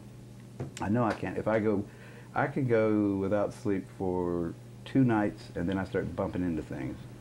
I can start dropping things. I know I'm really, I don't mean going completely without sleep. I mean, like, going to bed at 3:30 and waking up at 6 o'clock to go surfing, that kind of thing.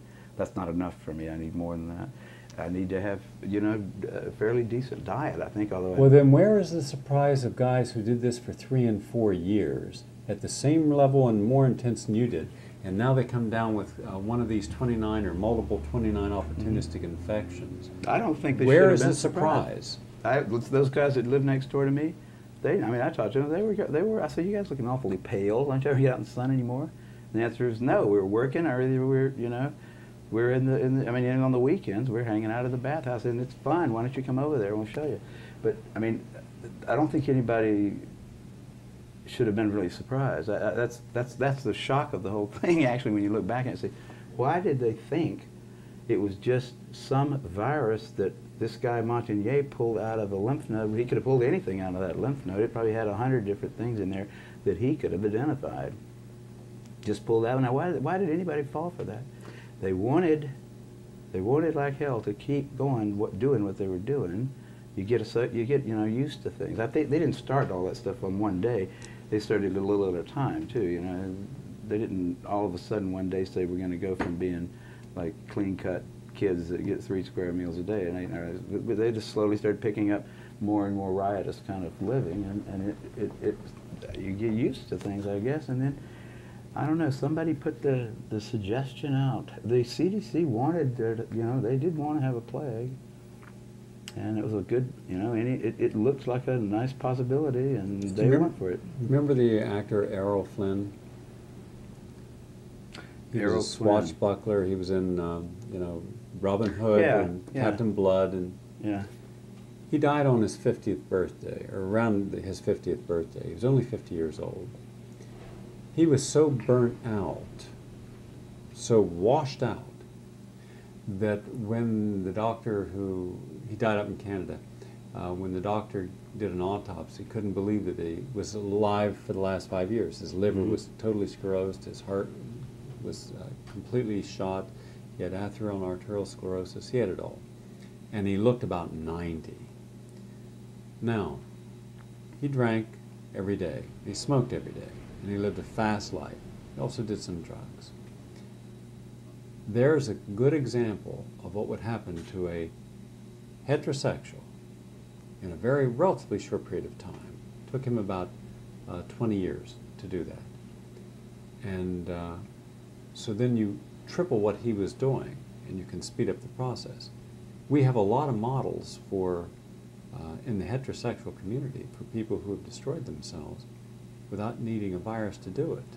We have a lot of things lifestyle we can show does. So now we say lifestyle is not a part of it. And that always amazed me that everybody bought that. It was the easiest solution, I mean, the easiest explanation for those people who were starting to get all these diseases to accept, because the other one would have said, you maybe are going to have to modify your behavior. Now, we don't know exactly what it is you're doing that's wrong, but you might ought to think about, dropping a few things and seeing if what is it that's making you sick. I just can't imagine people that were doing that kind of stuff that weren't aware that it was the things they were doing that were doing it. And when I mean, it's so obvious to me when I go without sleep for 2 days that that's what's causing me to bump into things or forget things or have a little sore on my finger that should have healed really quickly. It didn't. It's obvious to me when that happens. But why not just look at all the other gays who were not living that kind of life, who never got HIV or AIDS? Well, only 2% of the gay population have tested positive for HIV or AIDS. Well, that's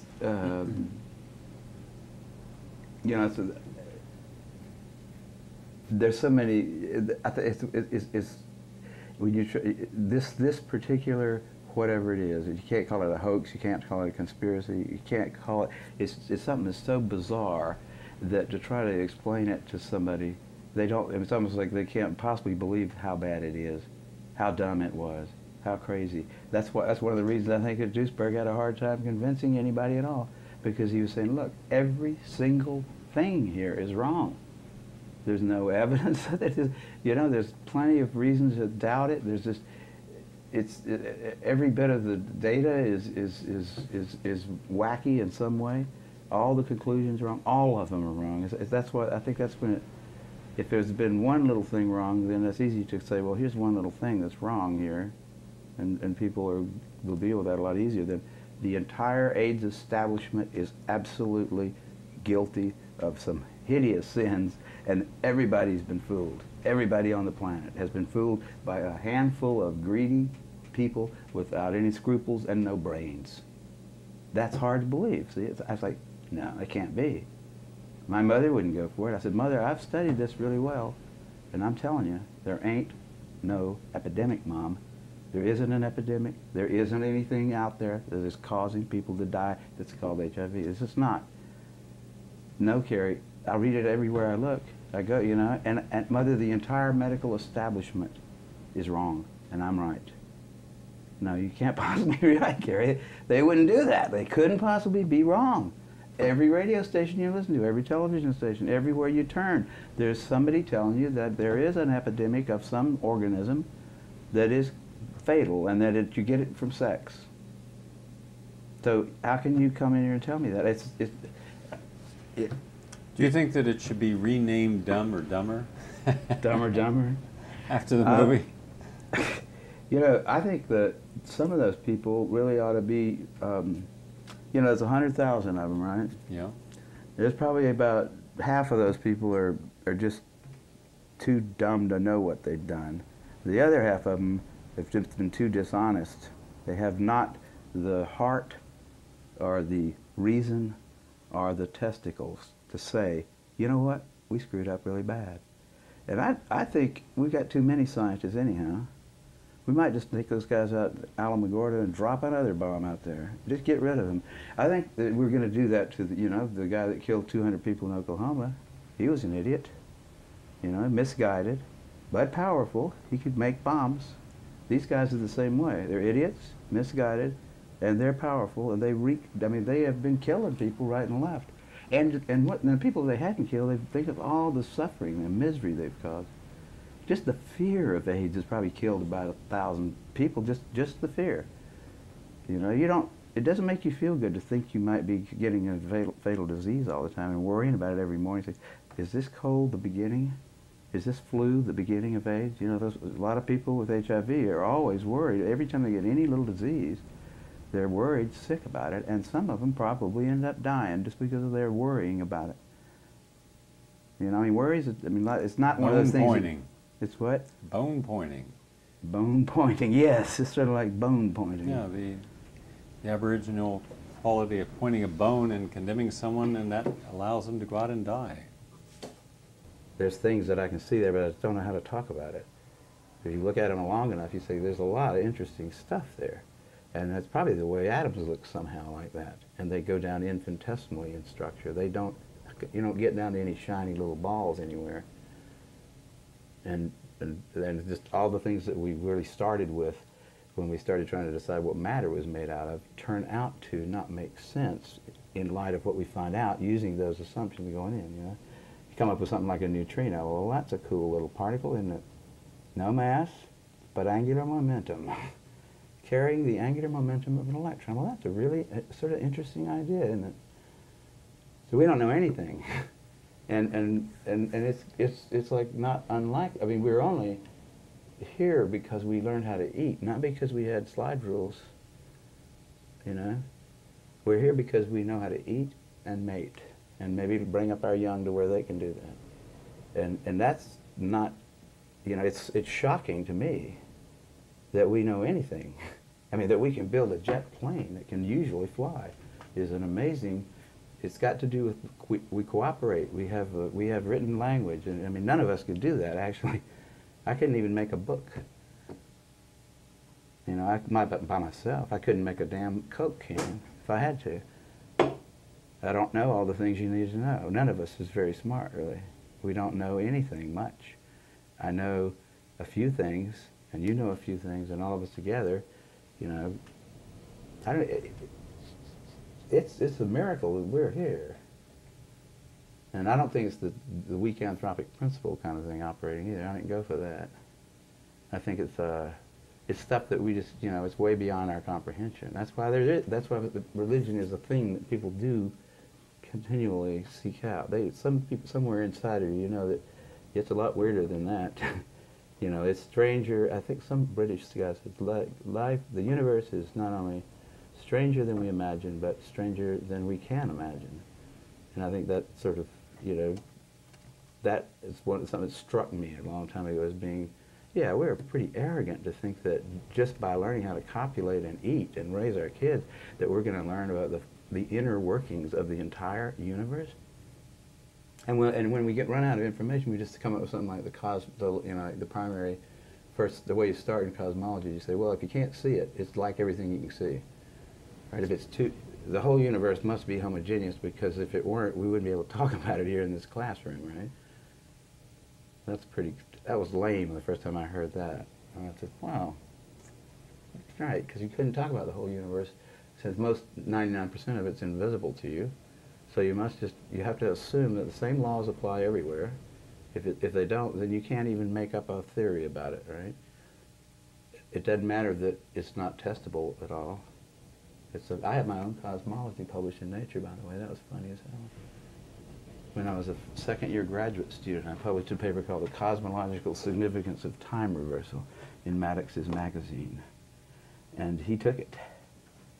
And I wasn't a cosmologist or even an astrophysicist. I'd read Scientific American a little bit, taken some acid, had some dreams about how things were, wrote myself a paper and got it published. Suddenly I was writing, I was saying the Big Bang Theory is not right, and then steady state theory is not either.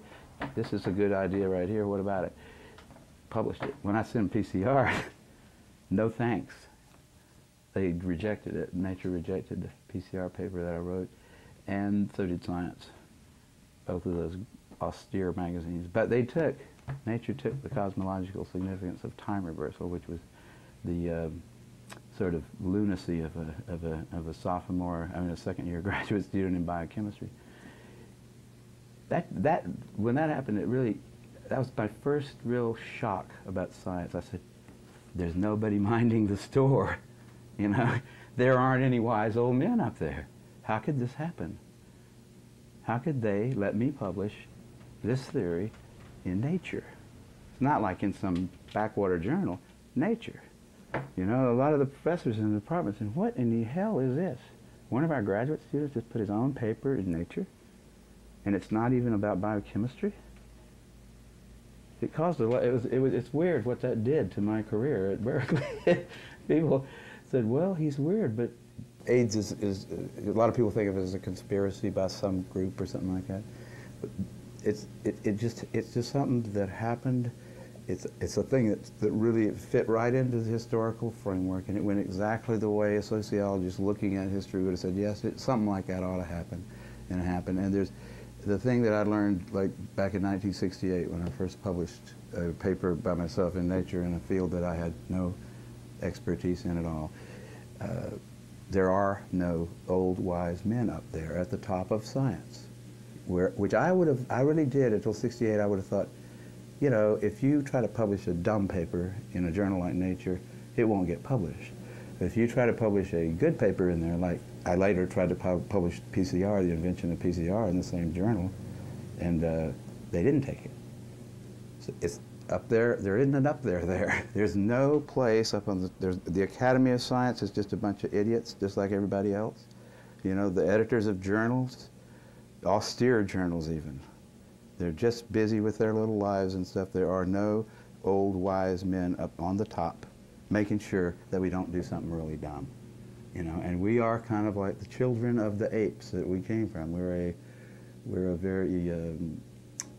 naive, and none of us even knows how to make his own shirts, And we don't really individually amount to a whole lot. We have a pretty neat thing going here, and I like it.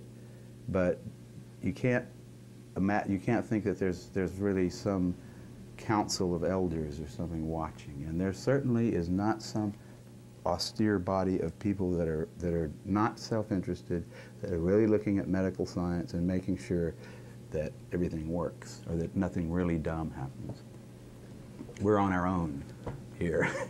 Kary, what would happen if half the scientists in the United States came here, could live right across the street from the Pacific Ocean, see beautiful sunrises, sunsets, have a lot of nice sex, have a refrigerator with beautiful women with nice bodies, hang out with some good people, and enjoy this kind of lifestyle? You think you get a little different? Would they be different? Would they be different? No, I think people are gonna, we're really bound to remain human. Human is what we are, and human is, we have foibles, right? our warranty runs out probably when we're about 35, for one thing. You know, we're old, wise men. We're not involved in evolution because they didn't exist. I mean, there weren't any people over 35 probably until at least 100,000 years ago, when people started carrying things around that they could bash animals with and stuff like that.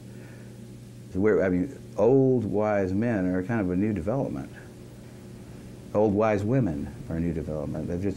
We're very, so, and I think that humans will always just be, you know, we have to think of ourselves as a bunch of kids. I mean, I think there was a real, you know, somewhere back in there when we came out of the trees and hit the ground, there was a neoteny kind of an event where we stopped growing up. We were babies of the apes that got old enough, we got capable of reproduction.